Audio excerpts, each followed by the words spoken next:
He's not only the Oscar-winning star of such movies as Mr. Holland's Opus and Jaws, he's now a senior research advisor at England's Oxford University. Richard Dreyfuss.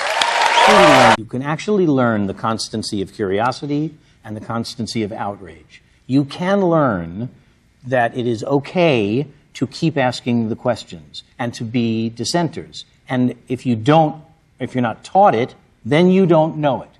But we owe ourselves and the United States that we will pass off to our children to relearn the tools of reason, logic, clarity, dissent, civility, and debate. And those things are the nonpartisan basis of democracy, and without them, you can kiss this thing goodbye. And it is up to us. It is up to us. It wasn't because of a conspiracy that this left. It was thoughtlessness.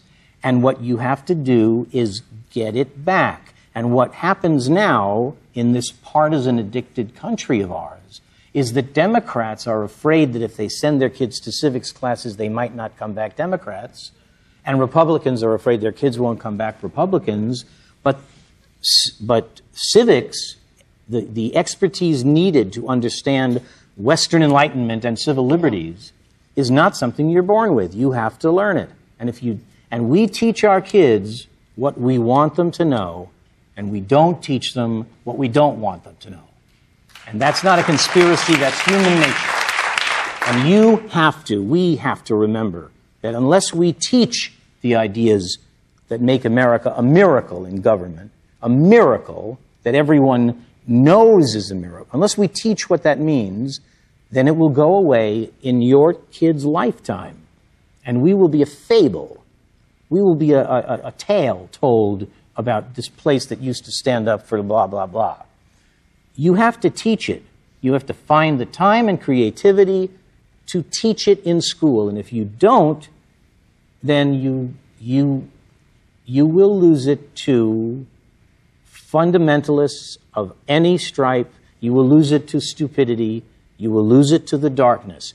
And what this country represents is a tiny twinkle of light in a history of oppression and darkness and cruelty.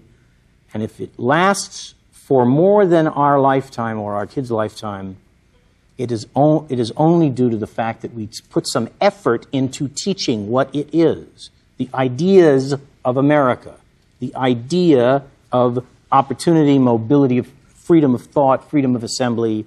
And if you don't teach it, it'll go away. And in the middle of the night, when the towers fall, we will not say, what am I responsible for? We will say, tell us what to do.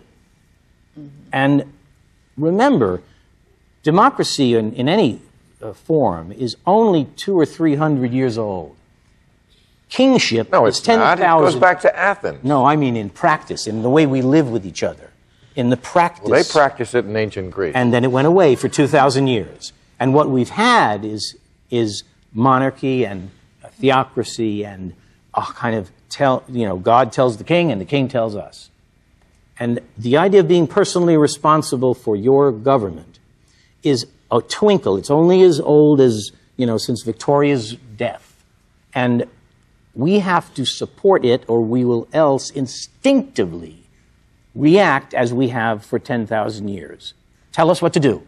And we'll chuck these liberties the moment the next terrorist horror happens. Okay. That's well said. I'm glad you were here to say it.